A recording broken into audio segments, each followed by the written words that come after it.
Hey guys, I'm Marissa. So, as a mother and an educator, I wanted to really check myself and make sure that I'm doing my part to read books and educate myself and my family and my students on all races, not just white races. And so one thing I did was order a couple more books about other races besides white. So one of them came in the mail today and I'm really excited about it, and I wanted to read it and share it with all of you. So it is called The Story of Ruby Bridges.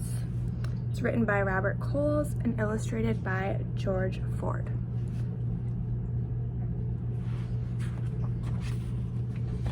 Also, as you can see, you can order it from Scholastic. There's a lot of really cool books on there.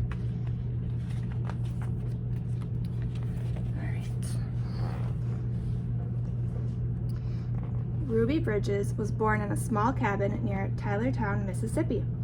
"We were very poor, very, very poor," Ruby said. "My daddy worked picking crops. We just barely got by. There were times when we didn't have much to eat. The people who owned the land were bringing in machines to pick the crops, so my daddy lost his job. And that's when we had to move. I remember us leaving. I was 4, I think."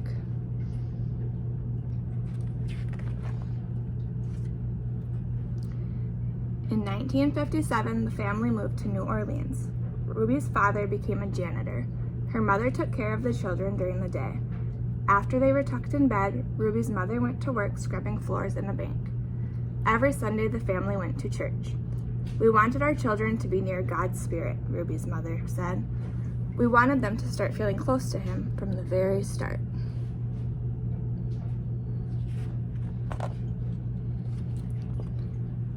At that time, black children and white children went to separate schools in New Orleans. The black children were not able to receive the same education as the white children. It wasn't fair, and it was against the nation's law. In 1960, a judge ordered 4 black girls to go to white elementary schools. 3 of the girls were sent to McDonough 19. 6-year-old Ruby Bridges was sent to 1st grade in the William Frantz Elementary School.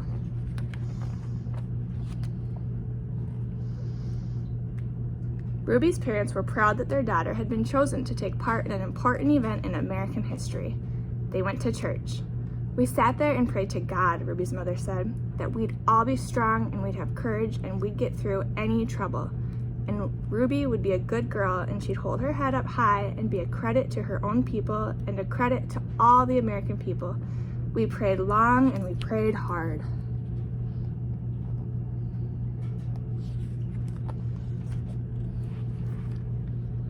On Ruby's first day, a large crowd of angry white people gathered outside the Frantz Elementary School. The people carried signs that said they didn't want black children in a white school. People called Ruby names. Some wanted to hurt her.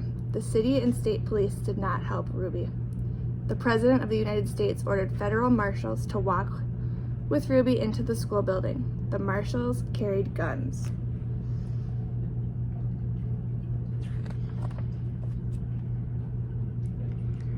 Every day for weeks that turned into months, Ruby experienced that kind of school day. She walked to the Frantz school surrounded by marshals. Wearing a clean dress and a bow in her hair and carrying her lunch pail, Ruby walked slowly for the first few blocks. As Ruby approached the school, she saw a crowd of people marching up and down the street. Men and women and children shouted at her. They pushed her. The marshals kept them from Ruby by threatening to arrest them. Ruby would hurry through the crowd and not say a word.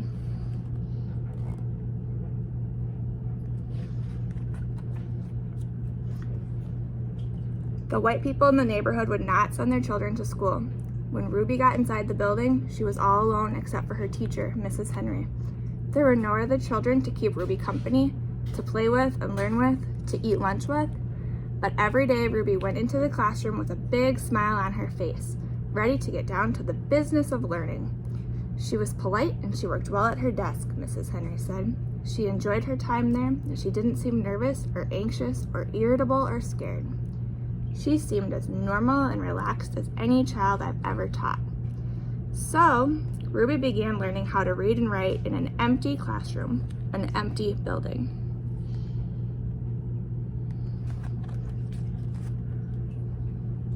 "Sometimes I'd look at her and wonder how she did it," said Mrs. Henry. "How she went by those mobs and sat here all by herself and yet seemed so relaxed and comfortable." Mrs. Henry would question Ruby in order to find out if the girl was really nervous and afraid, even though she seemed so calm and confident. But Ruby kept saying she was doing fine. The teacher decided to wait and see if Ruby would keep on being so relaxed and hopeful, or if she'd gradually begin to wear down, or even decide that she no longer wanted to go to school.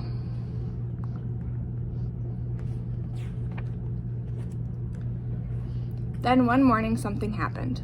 Miss Henry stood by a window in her classroom, as she usually did, watching Ruby walk toward the school. Suddenly, Ruby stopped, right in front of the mob of howling and screaming people. She stood there facing all those men and women. She seemed to be talking to them. Mrs. Henry saw Ruby's lips moving and wondering what Ruby could be saying. The crowd seemed ready to kill her. The marshals were frightened. They tried to persuade Ruby to move along. They tried to hurry her into the school, but Ruby wouldn't budge. Then Ruby stopped talking and walked into the school.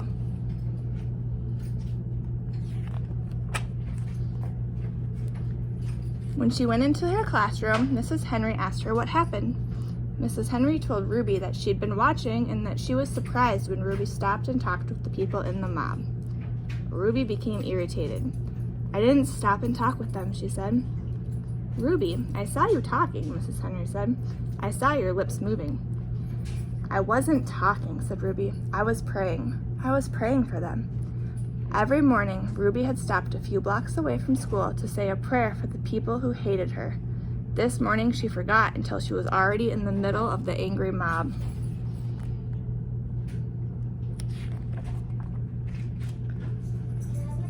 When school was over for the day, Ruby hurried through the mob as usual. After she walked a few blocks and the crowd was behind her, Ruby said the prayer she repeated twice a day, before and after school.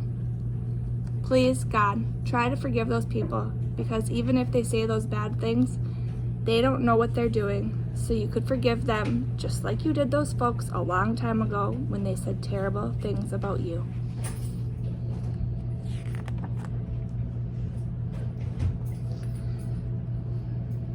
The after-forward. Later that year, 2 white boys joined Ruby at the France Elementary School. Their parents were tired of seeing the boys get into mischief around the house when they could have been in school and learning. The mob became very angry when the first white boys went back to school, but those boys were soon joined by other children. "We've been sitting back and letting our children get cheated out of an education because some people have tried to take the law into their own hands," one parent said. "It's time for us to fight for the side of the law and for our children's right to go to a school and get their education." They all did get their education, Ruby and a growing number of boys and girls who went to school with her. By the time Ruby was in the 2nd grade, the mobs had given up their struggle to scare Ruby and defeat the federal judge's order that New Orleans school be desegregated so that children of all races might be in the same classroom. Year after year, Ruby went to the France school. She graduated from it, then went on to graduate from high school. Ruby Bridges is married to a building contractor and has 4 sons. Now a successful businesswoman, she has created the Ruby Bridges Educational Foundation. With its focus on education, community, and the future of our nation's children, the foundation is especially dedicated to revitalizing the William Frantz School, which is located in the heart of the 9th Ward in New Orleans. Ruby is once again stepping to the forefront and embracing an opportunity to make history by contributing to the challenge that our nation is facing in the recovering efforts following Hurricane Katrina. There is also a special exhibit featuring Ruby's story at the Children's Museum of Indianapolis in Indianapolis, Indiana, called "The Power of Children Making a Difference." Thank you for listening.